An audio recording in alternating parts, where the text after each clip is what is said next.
हरे कृष्ण। आप सभी भक्तों का हार्दिक स्वागत है श्रीमद् भागवतम की चर्चा में। सभी भक्त मंगलाचरण बोलेंगे साथ में। ओम नमो भगवते वासुदेवाय। ओम नमो भगवते वासुदेवाय। ओम नमो भगवते वासुदेवाय। नारायणं नमस्कृत्य नरं चैव नरोत्तमं देवीं सरस्वतीं व्यासं ततो जयमुदीरये। नष्टप्रायेषु भद्रेषु नित्यं भागवत सेवया भगवती उत्तमश्लोके भक्तिर्भवती नैष्ठिकी। ॐ अज्ञानतिमिरान्धस्य ज्ञानाञ्जनशलाकया चक्षुरुन्मीलितं येन तस्मै श्रीगुरुवे नमः।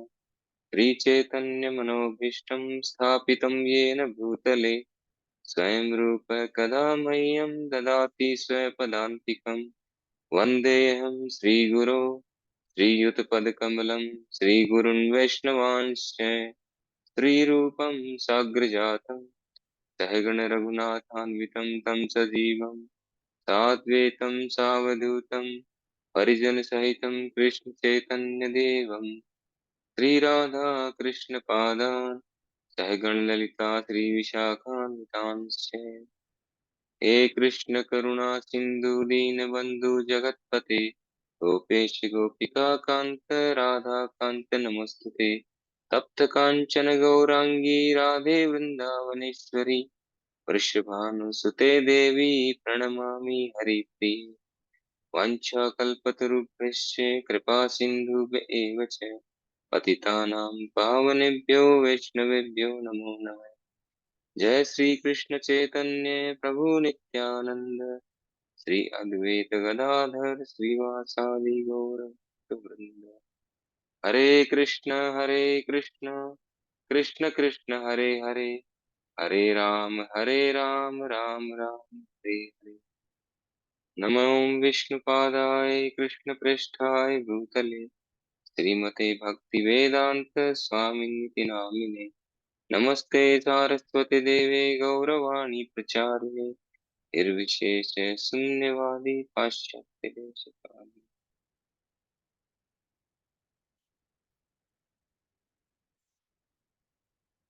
हरे कृष्ण।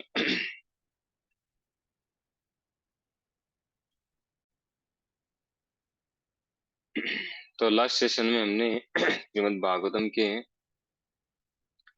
तीसरे स्कंद पहले स्कंद के तीसरे चैप्टर से हम डिस्कस कर रहे थे, है ना, चर्चा कर रहे थे। उसी में हम कंटिन्यू करेंगे। तो अध्याय का नाम है सभी अवतारों के सार स्रोत। सभी अवतारों के स्रोत श्री कृष्ण। तो यहाँ पर श्री व्यास देव क्या बता रहे हैं हमें? अवतारों की सूची बता रहे हैं। भगवान के जो अवतार हैं, अनंत अवतार हैं, उनमें से कुछ अवतार चुनिंदा, उनके विषय में हमें बता रहे हैं। तो पिछले सेशन में हमने परशुराम जी के विषय में जाना, है ना। तो अभी हम शुरू करेंगे 21वें श्लोक से। तो भागवतम स्कंद 1 अध्याय 3 श्लोक संख्या 21। तो भगवान रामचंद्र के विषय में बता रहे हैं।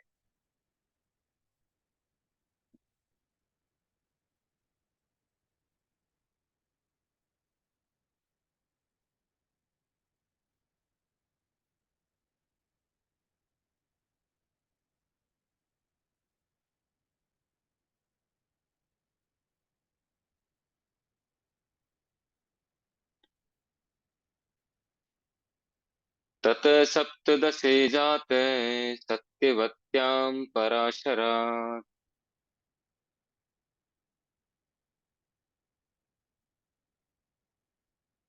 ओके। 21वें श्लोक में भगवान व्यास देव के विषय में, उसके बाद आएगा भगवान रामचंद्र के विषय में। ठीक है। तो सत्यवते पराशरा चक्रे वेदतरो शाखा दृष्ट्वा पुंसोऽल्पमेधसे। तत्पश्चात सत्रहवें अवतार में भगवान पराशर मुनि के माध्यम से सत्रहवें अवतार में भगवान पराशर मुनि के माध्यम से सत्यवती के गर्भ से श्री व्यास देव के रूप में प्रकट हुए। उन्होंने ये देखकर कि जन सामान्य अल्पज्ञ हैं, एकमेव वेद को अनेक शाखाओं प्रशाखाओं में विभक्त कर दिया। लास्ट सेशन में डिस्कस नहीं हुआ था क्या? नहीं हुआ? ओके, ठीक है।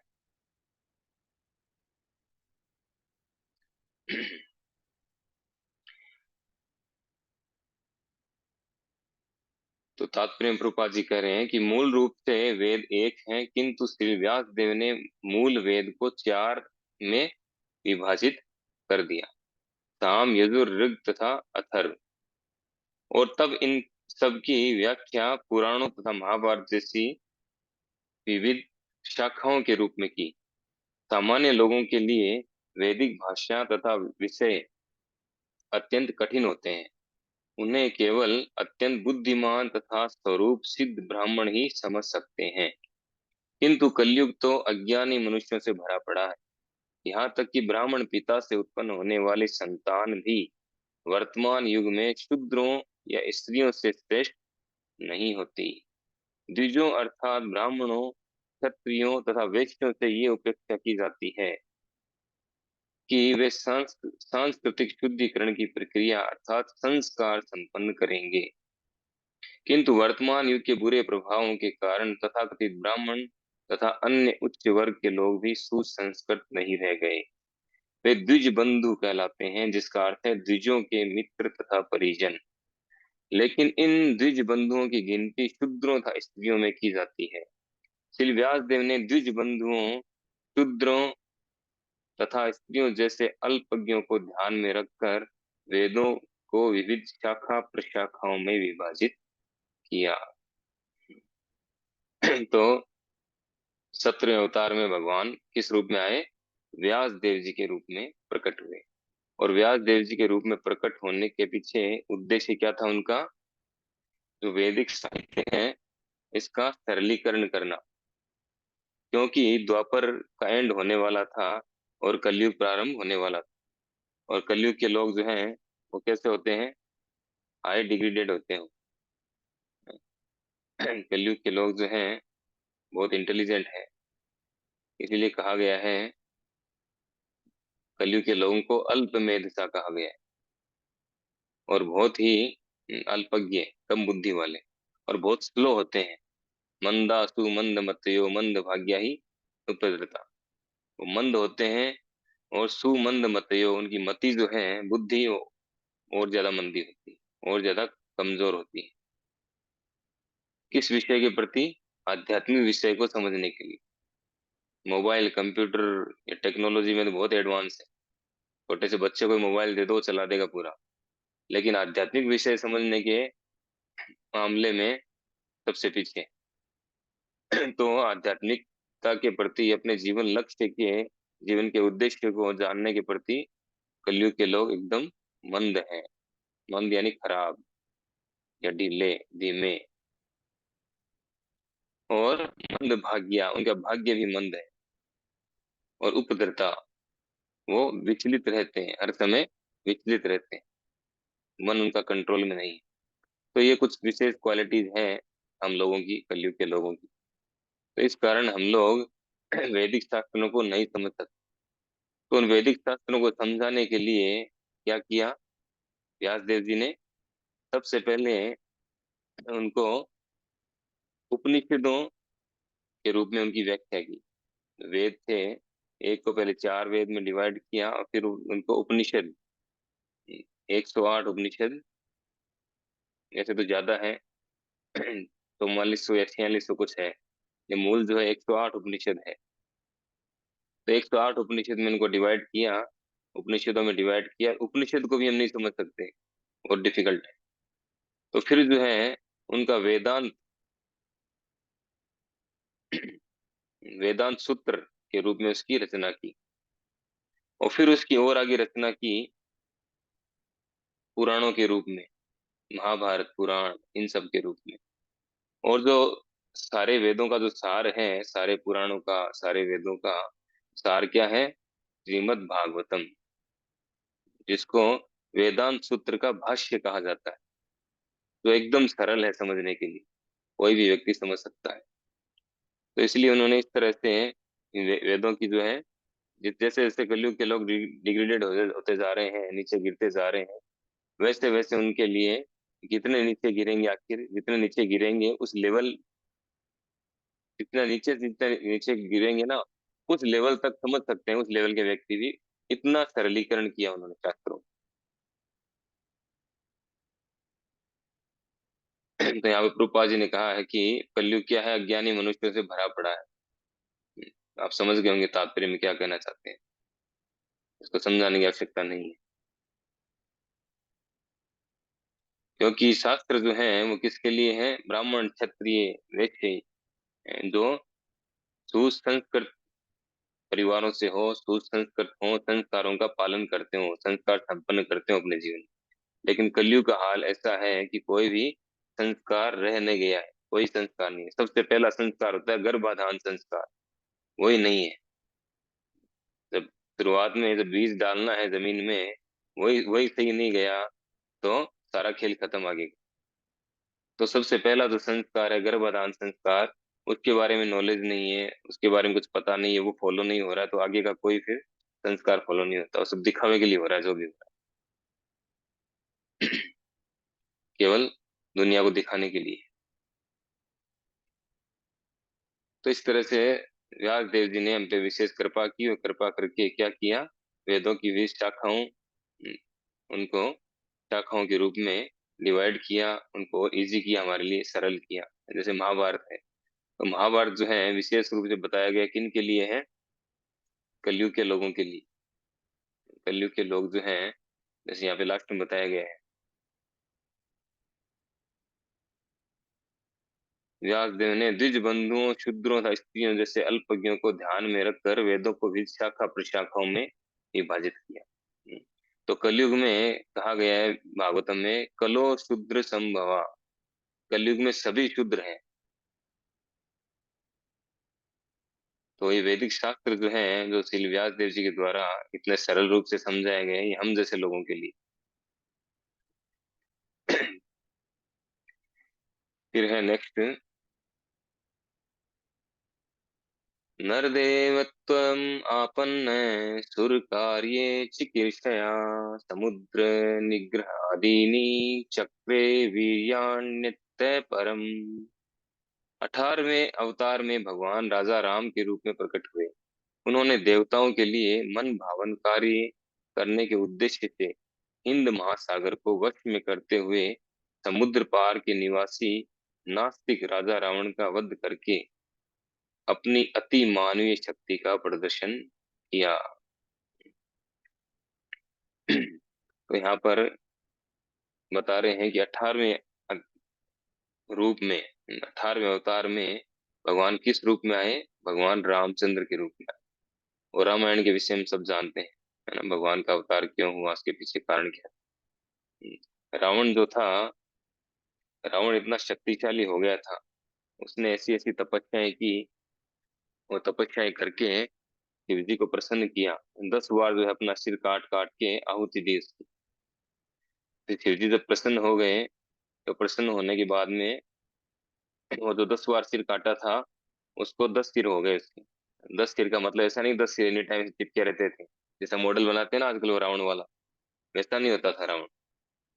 ऐसा नहीं था 10 सिर ऐसे कटे से चिपके हुए हैं। एक बार क्या हुआ है कि कवि सम्मेलन चल रहा था, तो उसमें एक व्यक्ति ने पूछा, तो रावण के विषय में सुना रहा था कविता, तो एक ने खड़ा होकर हाथ उठाया कि जब रावण के 10 सिर थे तो सोता कैसे था वो? 10 सिर ऐसे होंगे तो कैसे सोएगा आदमी? सोता कैसे था? तो उस कवि ने पूछा कि तुम बताओ, तुम्हारे अगर 10 सिर हो तो तुम कैसे सोओगे? उसने कहा मैं 10 तकिए खरीद लूंगा। 10 तकिए खरीद लूंगा। उसने कहा कि तू कंगला 10 तकिए खरीद सकता है, तो लंका का राजा रावण 10 तकिए नहीं खरीद सकता क्या? ऐसे फालतू के क्वेश्चन पूछता है।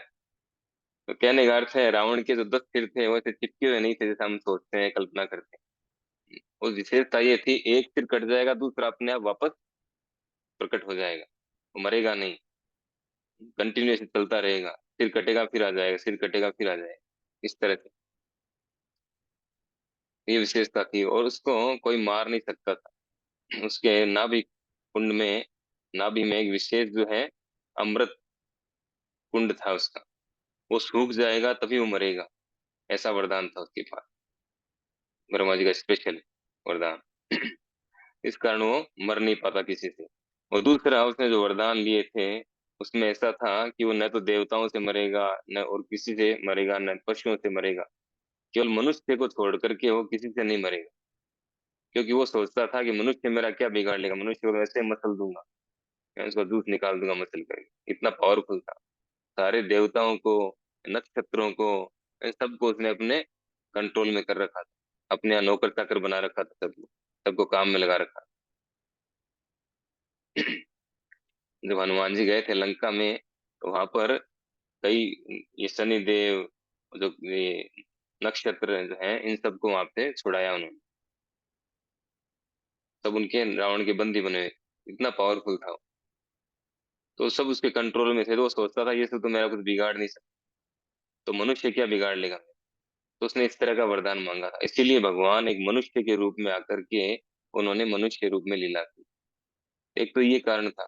और दूसरा कारण क्या था कि जब परशुराम जी ने, भगवान परशुराम ने 21 बार पूरी पृथ्वी से क्षत्रियों को मिटा दिया था, उनका संहार कर दिया, तो पृथ्वी पर कोई शासन करने वाले राजा नहीं के बराबर बचे थे। जो परशुराम जी के भय से या तो जाके छुप गए थे वो बचे थे, या जैसे जो उस समय कोइन को ऐसा एंगेजमेंट एंगेजमेंट दिखाया उन्होंने कि मैं यहाँ बिजी है, हम शादी कर रहे हैं, वो बच गए। जैसे दशरथ जी ने 350 शादियां की परशुराम जी से बचने के लिए, वो बच गए वो। इस तरह से कुछ राजा बचे थे। तो एक अच्छा शासन करने का एग्जाम्पल सेट करने के लिए कि राजा कैसा होना चाहिए, क्षत्रिय को कैसा होना चाहिए, तो ऐसा एग्जाम्पल सेट करने के लिए भगवान एक क्षत्रिय के रूप में आए थे, राजा के रूप में। उन्होंने राज्य चला करके ऐसा दिखाया कैसे राज्य करना है। और एक पत्नी व्रत लिया उन्होंने, क्योंकि क्षत्रिय जो होते थे वो बहुत सारी बहु पत्नियां रखते थे,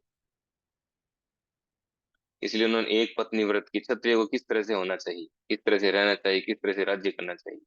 इसलिए हम देखते हैं आज भी लोग राम राज्य की बात करते हैं। राम राज्य इतना सुखदायी था, इतना आनंददायक था कि आज भी लोग राम राज्य की कल्पना करते हैं। राम राज्य, इवन हमारे नेता तो कहते हैं, जब उन्हें वोट लेना होता है तो कहते हैं राम राज्य लाएंगे। तो इस तरह से भगवान ने इतने सुंदर रूप से 11,000 वर्षों तक उन्होंने राज्य किया, भगवान रामचंद्र ने, वापस आने के बाद में, रावण को मारने के बाद। तो भगवान रामचंद्र के विषय में सब जानते हैं कि कितनी सुंदर सुंदर लीलाएं हैं। जो फर्स्ट टाइम वो चित्रकूट में, चित्रकूट से पहले जब ताड़का को मारा था, है ना, उन्होंने जो है ओपनिंग कहाँ से की थी, राक्षसों को मारने की ओपनिंग की थी ताड़का से। और भगवान कृष्ण ने ओपनिंग कहाँ से की, पूतना से। देखिए दोनों ने जो है ओपनिंग कहाँ से की राक्षसों को मारने की, स्त्री से की है। तो भगवान कृष्ण ने पूतना को मारा सबसे पहले, और भगवान रामचंद्र ने किसको मारा, ताड़का को, ताड़का को मार के ओपनिंग किया। उसके बाद में उन्होंने उस समय जब विश्वामित्र जी के साथ गए थे वहां उन्होंने काफी राक्षसों को मारा था, मारीच को, इन सबको। और बाद में जब वनवास मिल गया उनको, उनका राज्याभिषेक होने वाला था, लेकिन किन्हीं कारणों से उनको वनवास मिला। तो वनवास जब मिला उनको, तो वनवास में जब थे तो चित्रकूट में आई थी शूर्पणखा, है ना? आपको पता है शूर्पणखा आई थी। शूर्पणखा क्या मतलब है पता है आपको, इसका इंग्लिश मीनिंग भी है, शूर्पणखा। शूर्प यानी जो लंबे, शार्प, शार्प, तीखे तीखे लंबे लंबे शार्प। और नखा यानी नाखून, नेल, नेल्स, शार्प नेल्स वाली होती शूर्पणखा, इसलिए उसका नाम था शूर्पणखा। आजकल जैसे रखती है ना माता लोग, लंबे लंबे नाखून रखती है, तो उसे नेल पॉलिश और लगाती है बढ़िया से। वैसे शार्प नखा, शार्प नेल्स वाली वो शूर्पणखा थी।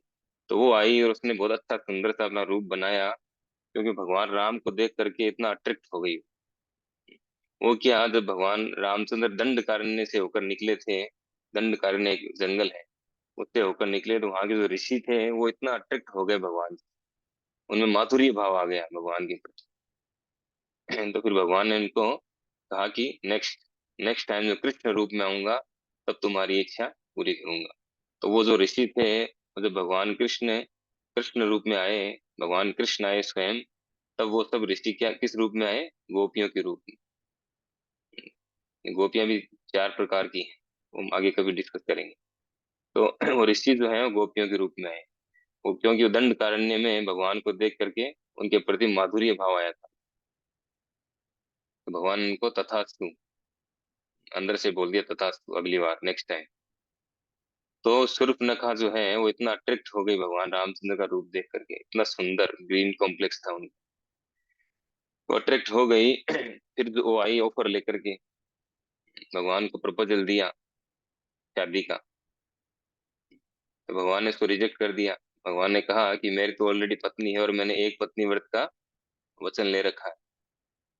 तो फिर वो गई लक्ष्मण जी के पास में, लक्ष्मण जी को प्रपोजल दिया, तो लक्ष्मण जी को क्रोध आ गया। लक्ष्मण जी ने क्या किया, उसका नाक और कान काट दी।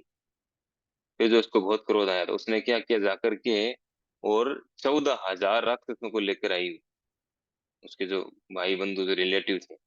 पहले डायरेक्ट रावण के पास नहीं गई, पहले 14,000 राक्षसों को, सॉरी रावण ने भेजा उनको, रावण के पास गई। तो रावण ने सबसे पहले भेजा 14,000 राक्षसों को, तो भगवान ने कुछ ही देर में उन सबको उड़ा दिया, सबको खत्म कर दिया, 14,000 राक्षसों। फिर उसके बाद में जो गई, वापस गई, वापस जब रावण को पता चला कि सारे राक्षस जो हैं खत्म हो चुके हैं, 14,000 लोगों को मार दिया है, तब रावण को बहुत क्रोध आया। और दूसरा, उसकी बहन के नाक कान कट गए, तो उसका बहुत अपमान हो गया। और तीसरा, रावण पहले से ही माता सीता को प्राप्त करना चाहता था। जब स्वयंवर हुआ था, धनुष वाला धनुष तोड़ करके, और स्वयंवर में जो धनुष उठा करके उसे प्रत्यंचा चढ़ाएगा, उसको माता सीता क्या करेंगी, सीता जी उनको वर्ण करेंगी, उनको पति रूप में स्वीकार करेंगे। वहां रावण भी आया था। रावण ने खूब प्रयास किया, खूब उस धनुष को उठाने का, हिलाने का प्रयास किया था। इतना रावण इतना शक्तिशाली था, उसने कैलाश को भी हिला दिया था, कैलाश पर्वत को, पता होगा आपको शायद। जब रावण गया था एक बार भगवान शिव के पास में, तो उसने कैलाश पर्वत को भी ऐसे हिला दिया था। फिर भगवान ने उसको दबाया, कैलाश पर्वत को अपने पैर से, तो उसकी उंगलियां दब गई थी उसमें। फिर उसने जैसे तैसे भगवान से रिक्वेस्ट किया, तो उन्होंने छोड़ा, शिव जी ने उसको छोड़ा। तो रावण इतना पावरफुल था, लेकिन वो धनुष नहीं उठा पा रहा था। बहुत प्रयास किया उसने, क्योंकि उसकी जो धोती है आगे से गीली पीछे से पीली हो गई, लेकिन उस धनुष को नहीं हिला पाया। फिर उसको इतना क्रोध आया, तो उसने वो क्रोध जो है उसके पहले से था, कि मैं उस समय भी सीता को प्राप्त नहीं कर पाया, इस समय तो अब कुछ ना कुछ तो करूंगा मैं। और दोबारा वो घटना हो गई उसकी, शूर्पणखा की।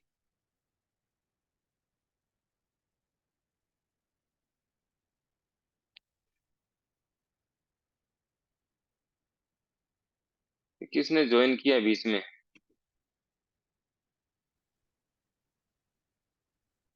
अमित गुरु, you have been signed out for the-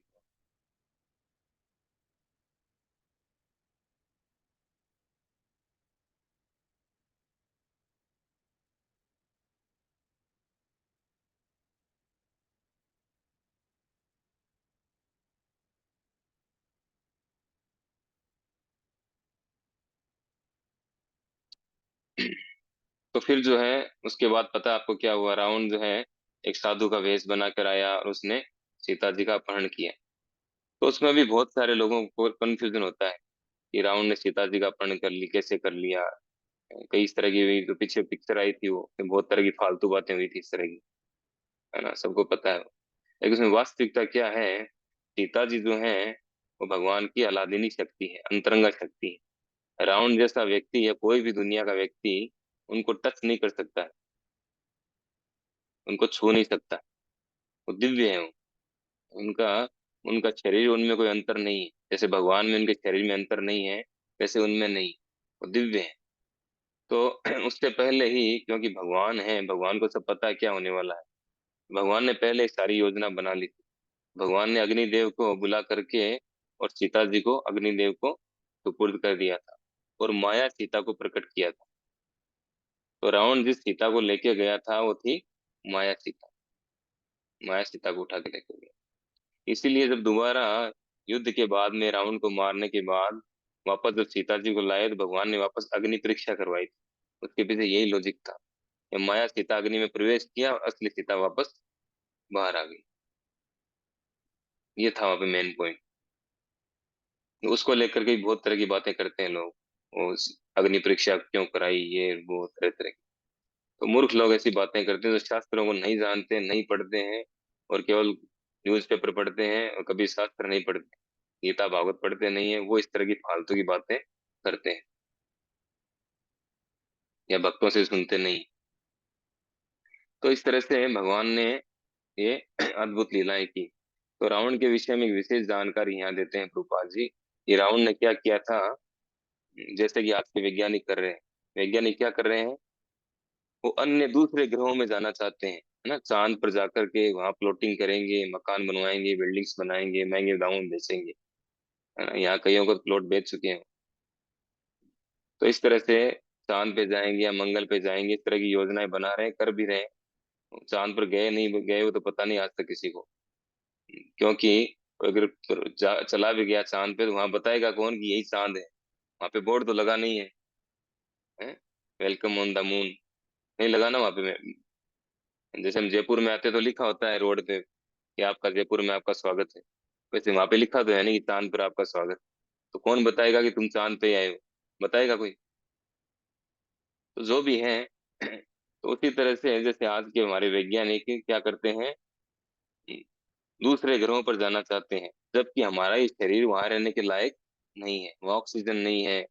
इसके लिए कितनी व्यवस्थाएं करनी पड़ती है उनको। तो कितने टाइम रह पाएंगे? लंबे टाइम रह नहीं पाएंगे, क्योंकि हमारे लिए है ही नहीं वो जगह बनी हुई। तो वहां जाने का जो तरीका है, आप चांद पे जाना चाहते हैं, आप सूर्य पे जाना चाहते हैं, जिस लोक में जाना चाहते हैं जा सकते हैं। उन सब चीजों का प्रोसेस दिया हुआ है वैदिक शास्त्रों में, सभी कुछ का। जा सकते हैं आप, लेकिन उस प्रोसेस को फॉलो करना पड़ेगा।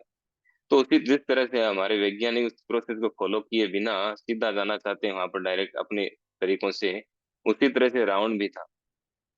रावण क्या चाहता था? रावण ने क्या किया था, एक सीढ़ी बनाई थी डायरेक्ट स्वर्ग तक।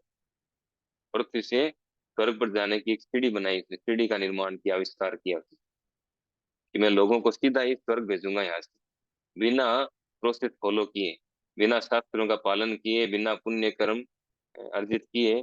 क्योंकि स्वर्ग में से जा नहीं सकता व्यक्ति। तो सतोगुणी व्यक्ति होता है, एकदम प्योर सतोगुणी, वो व्यक्ति स्वर्ग जा सकता है। और रावण असुर क्या होते थे? प्योर रजो और तमोगुणी। तो वो उस लेवल पे ही वो स्वर्ग जाना चाहते थे। तो उसने ऐसी सीढ़ी का निर्माण किया। तो भगवान राम ने उस सीढ़ी को भी, उसकी सीढ़ी को तोड़ दिया, उसको ब्रेक कर दिया, और फिर उसको मृत्युदंड दिया। तो इस तरह से यहाँ प्रभुपाद जी बता भी रहे हैं कि, लेकिन भौतिक प्रगति में थोड़ी सी सफलता प्राप्त करके कभी कभी ईश्वर विहीन भौतिकतावादी व्यक्ति भगवान के अस्तित्व को चुनौती देते हैं। रावण इनमें से एक था। वह सामान्य लोगों को उनमें योग्यता न होते हुए भी भौतिक साधनों के द्वारा इंद्र लोक यानी स्वर्ग लोक भेजना चाहता था, जैसे आज के वैज्ञानिक कर रहे हैं। तो वैसे वो करना चाहता था, लेकिन भगवान रामचंद्र ने इसका वध कर दिया। और भगवान रामचंद्र ने क्या किया था? एक पुल बनाया था। कहाँ से? भारत से श्रीलंका तक एक ऐसा पुल बनाया, जिस पुल में कोई पिलर नहीं थे नीचे, है ना, कोई पिलर नहीं है। और वो पत्थर जो है पूरे पानी पर तैर रहे, पानी पे तैरने वाले पत्थरों का ऐसा पुल बनाया। तो वैसे तो बहुत बड़ा आश्चर्य है, लेकिन वैसे देखे तो कोई आश्चर्य की बात नहीं है। क्यों नहीं है? क्योंकि भगवान तो बड़े बड़े ग्रहों को हवा में तैरा रहे हैं, है ना। बड़े बड़े ग्रह हैं, सूर्य ग्रह है, पृथ्वी ग्रह है। इतने बड़े बड़े ग्रह जो हवा में तैर तैर सकते हैं भगवान की शक्ति से। तो एक पुल उसको बनाना भगवान के लिए क्या बड़ी बात है, कोई बड़ी बात नहीं। तो इस तरह से भगवान ने इस तरह के कार्य किए जो किसी मनुष्य के लिए, इवन देवताओं के लिए भी इम्पॉसिबल है।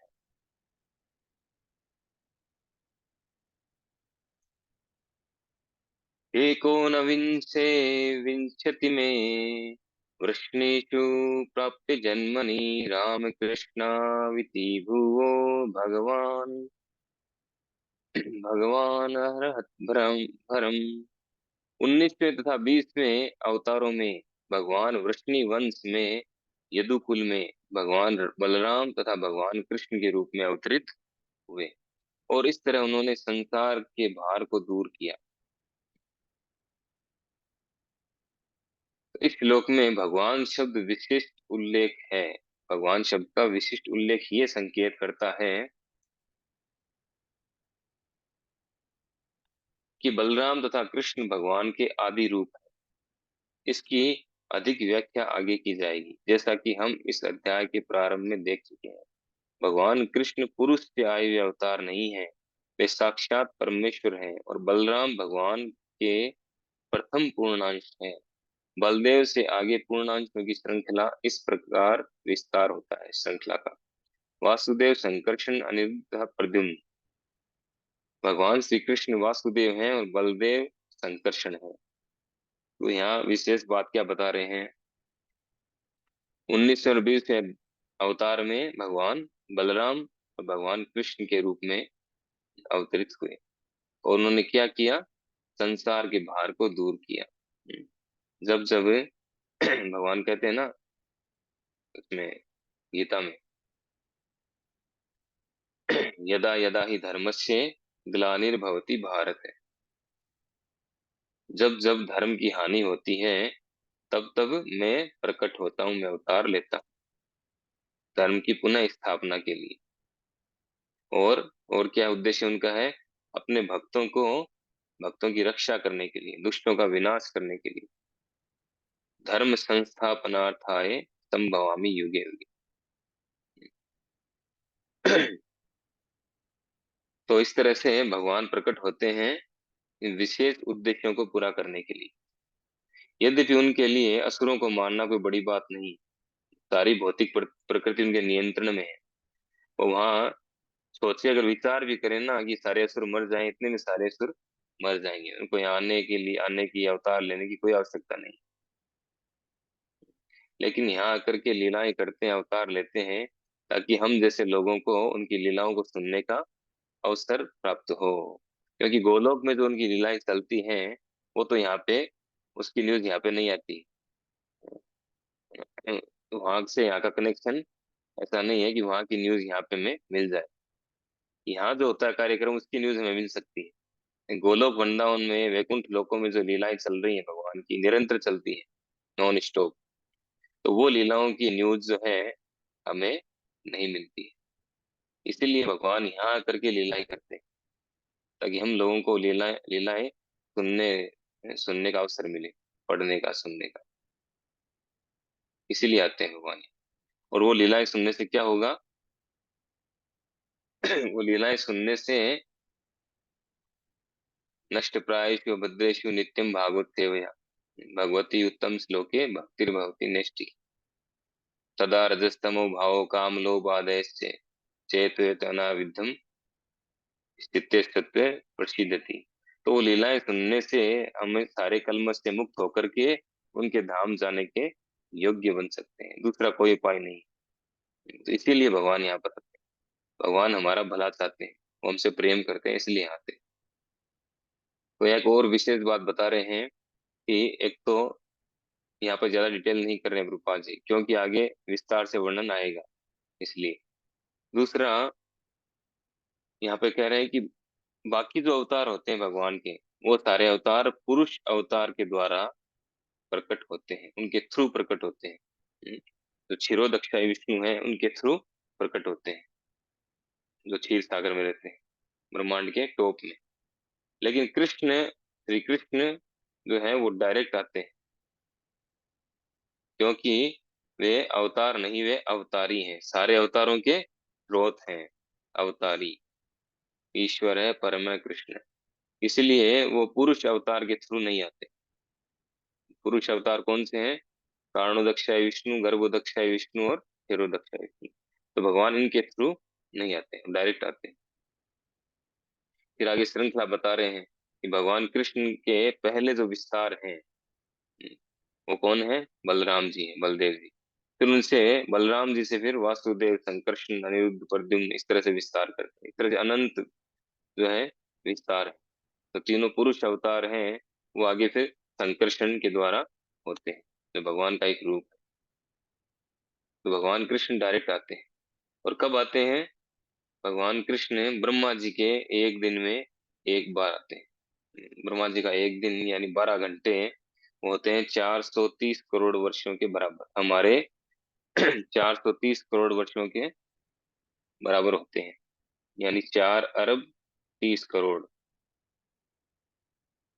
तो 430 करोड़ वर्षों के बराबर होती हैं, होते हैं ब्रह्मा जी के 12 घंटे। और इतनी ही लंबी उनकी रात होती है, 864 तो 864 वर्षों के बाद एक बार भगवान कृष्ण प्रकट होते हैं। तो कब प्रकट होते हैं, ये भी बताया गया है। ब्रह्मा जी के एक दिन में 14 मनु आते हैं, उनके 12 घंटे में 14 मनु का शासन काल होता है। मनु जिन्होंने, जो शासन करते हैं। तो अगर ब्रह्मा जी के 12 घंटे को 430 करोड़ वर्षों को हम 14 में डिवाइड करेंगे, तो 71 समथिंग आएगा, 71 चतुर्युग। यानी ब्रह्मा जी के एक दिन में 12 घंटे में 1000 चतुर्युग होते हैं।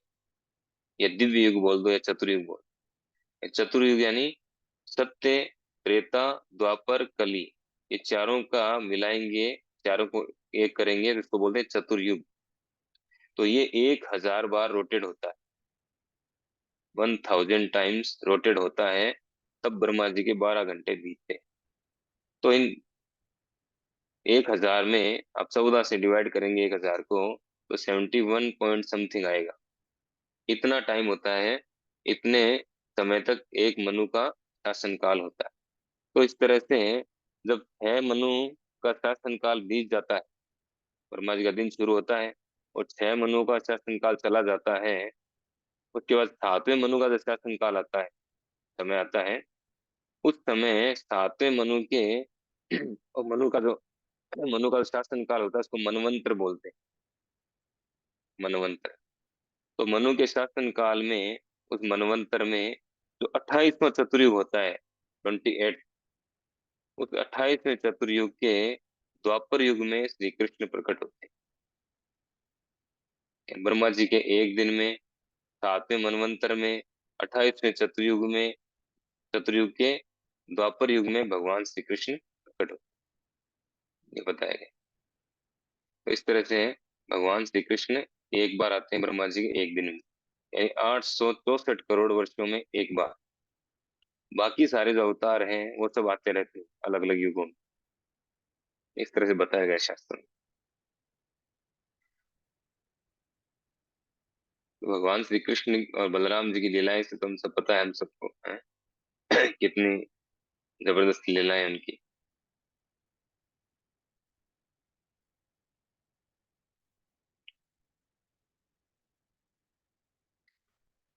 ततः कलो संप्रवर्ते सम्मोहाय सुरद्विषां बुद्धो नाम्नां च सुत की कीकटेषु भविष्यति। तब भगवान कलयुग के प्रारंभ में गया प्रांत में अंजना के पुत्र बुद्ध के रूप में उन लोगों को मोहित करने के लिए प्रकट होंगे जो श्रद्धालु आस्तिकों से ईर्ष्या करते हैं।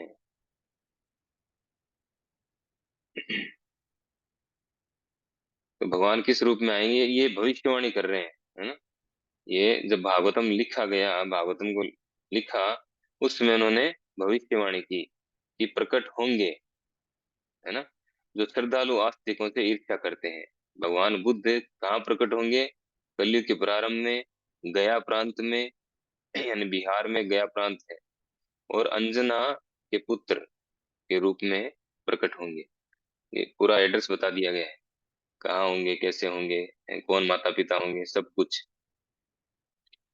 तो फिर 2000, करीब 2000 या शायद 2500 वर्षों के बाद, यानी द्वापर युग एंड हो गया, कलयुग शुरू हो गया।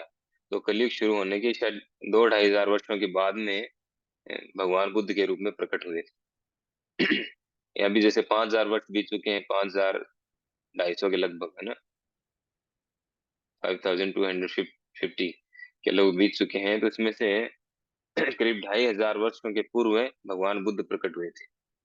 तो भगवान बुद्ध के प्रकट होने के पीछे क्या उद्देश्य था?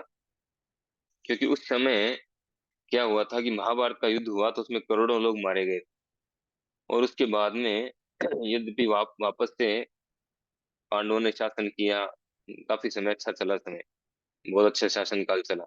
लेकिन फिर कलयुग का प्रभाव इतना बढ़ गया कि महाराज परीक्षित का समय चल रहा था, महाराज परीक्षित को शाप मिल गया ब्राह्मण के द्वारा। और शाप मिलने से फिर क्या हुआ, वहाँ बताया गया है, तो शमीक ऋषि का पुत्र श्रृंगी, उसने श्राप दिया था। तो श्रृंगी के बच्चा था, वो बालक था छोटा, 14-15 साल का। उसने राजा परीक्षित को बिना कुछ सोचे समझे श्राप दे दिया था। घटना ऐसी हुई कि महाराज परीक्षित गए थे जंगल में विहार करने के लिए, आखेट के लिए, जो भी है। तो गए थे, तो वो वहां से घूमते घूमते और थोड़ा रास्ता भटक गए, फिर उनको प्यास लग रही थी, तो वहां पे उनके कुटिया दिखाई दी।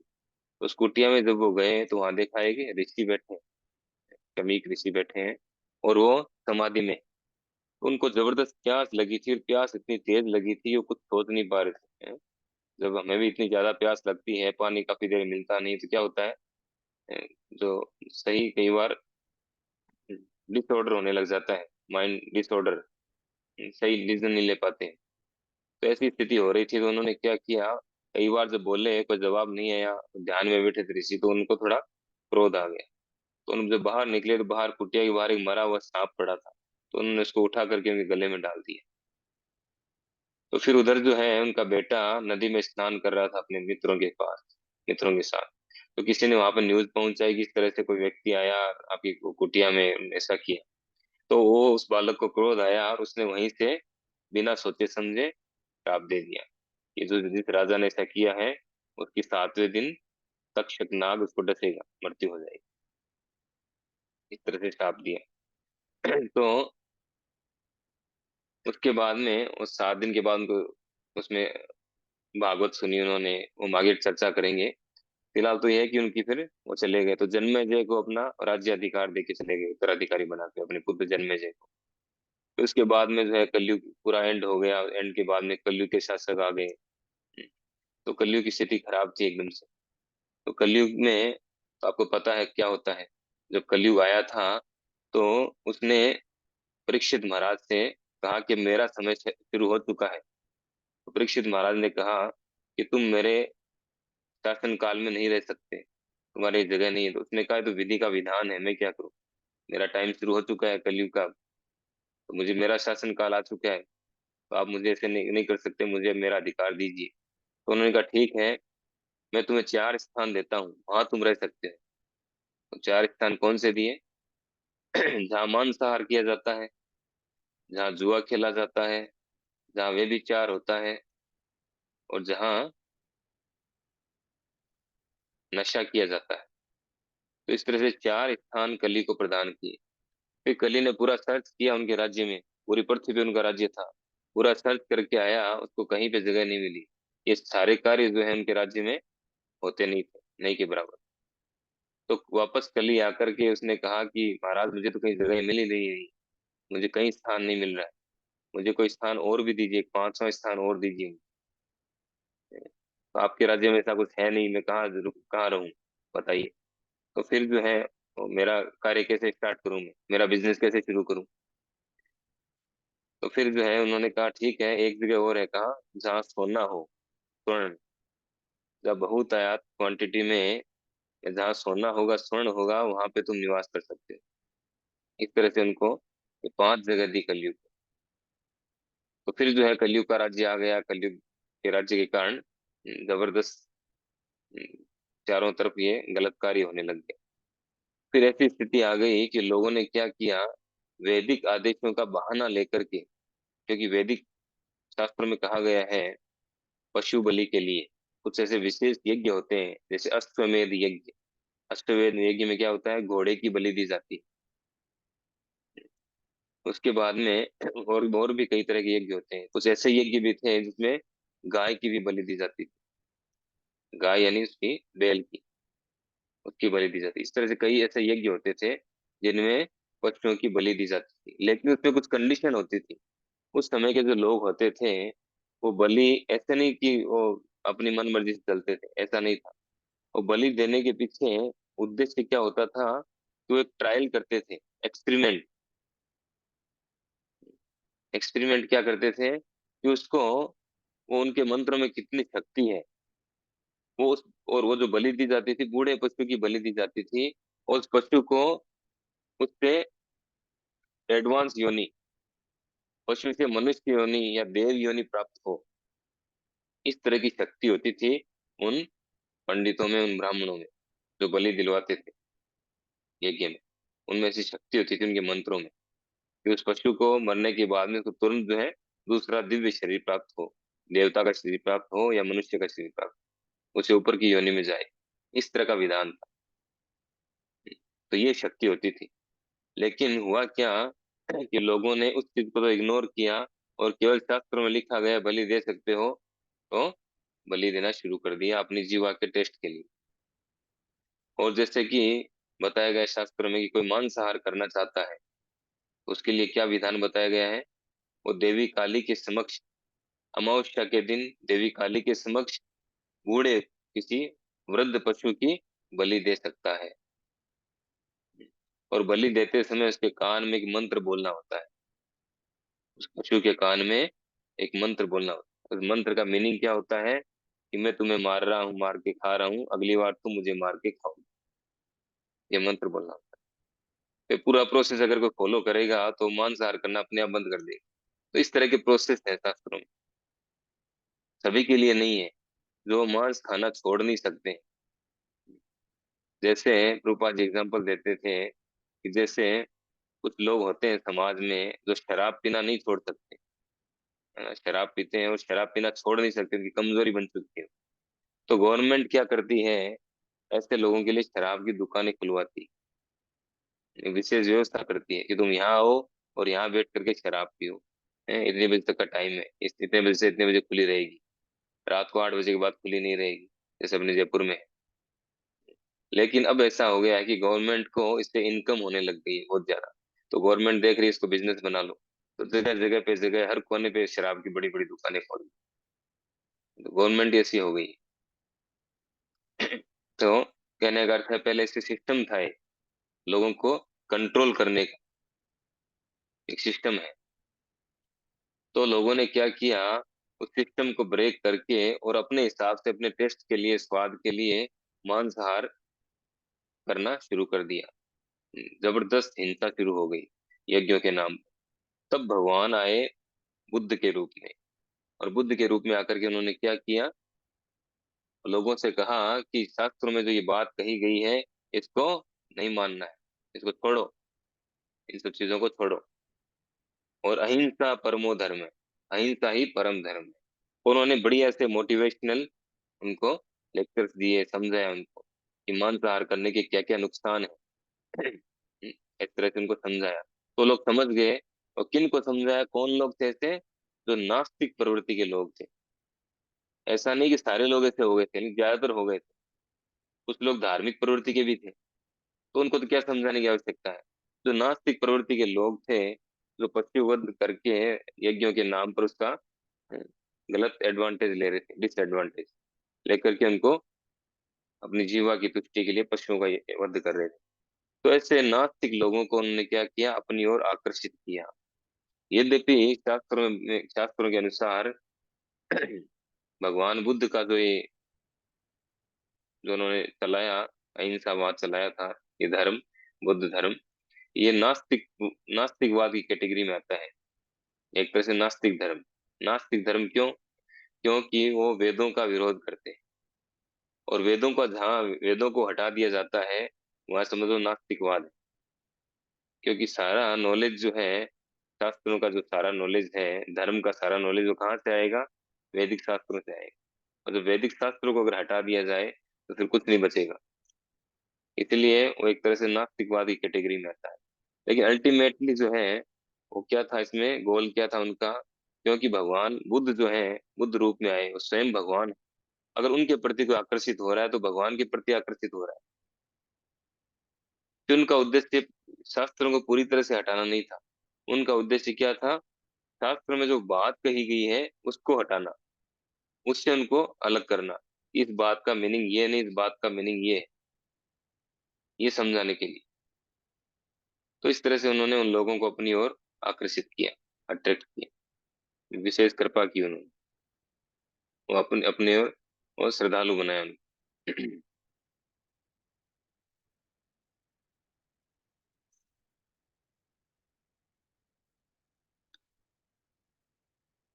यहाँ कुछ पॉइंट्स बता रहे हैं प्रभुपाद जी। प्रभुपाद जी ने बताया कि हम देखिए, हम इस्कॉन से जुड़ते हैं, आपने नोट किया होगा, 4 नियम बताते हैं प्रभुपाद जी। तो 4 नियम में क्या है? एक नियम, मांसाहार न करना। क्योंकि जब तक व्यक्ति व्यक्ति में दया का भाव नहीं है, वो मांसाहार कर रहा है, किसी दूसरे जीव को मार करके खा रहा है, तो वो व्यक्ति जो है मनुष्य कहलाने के लायक भी नहीं है। है ना? 4 नियम जो फॉलो करने बताए जाते हैं, तो 4 नियम फॉलो करके हम कोई बड़े धर्मात्मा नहीं बनते हैं। 4 नियम फॉलो करने वाला एक मनुष्य के स्तर पे आता है, कि सब में नागरिक है वो। तो हम जब तक ये 4 नियम फॉलो नहीं करते, मनुष्य भी नहीं है, तो हम धर्म का पालन कैसे करेंगे? धर्म का पालन कौन कर सकता है? मनुष्य कर सकता है। तो मनुष्य ऐसे डिग्रेडेड है, नीचे गिरा हुआ है, पशु स्तर पे है, वो धर्म के नियमों का पालन नहीं कर सकता। धर्म के नियम होते हैं मनुष्य के लिए। जैसे गवर्नमेंट के नियम किसके लिए? मनुष्य के लिए। कुत्तों को, बैल घोड़ों गधों को रेड लाइट पे नहीं रोका जाता है, रेड लाइट पे मनुष्य को रोका जाता है, उसके लिए चालान है। तो उसी तरह से जो धर्म के नियम हैं, भगवान के द्वारा जो नियम दिए गए हैं, वो मनुष्य के लिए। तो जब तक हम मनुष्य के स्तर पे नहीं आएंगे, तब तक हम उन नियमों को न समझ पाएंगे न उनको फॉलो कर पाएंगे। तो जब तक, इसीलिए भगवान बुद्ध ने उनको अहिंसक बनाया, ताकि वो मनुष्य के स्तर पे तो आए, उसके बाद समझेंगे धर्म की बात। तो बहुत बड़ा उन्होंने ये कार्य किया। एग्जाम्पल भी दिया गया है, चांद का जी वाला।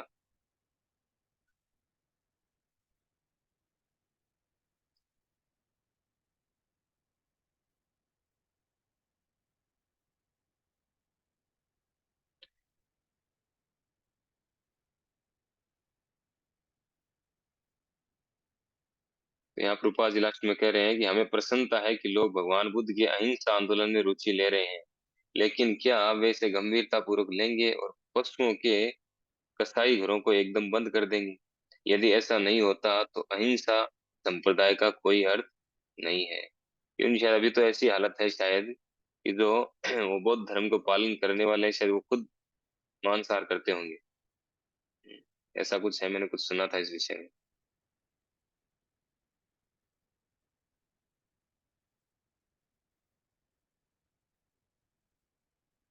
ठीक है, हरे कृष्णा। शिल प्रपाद की जय, श्रीमद् भागवत महापुराण की जय।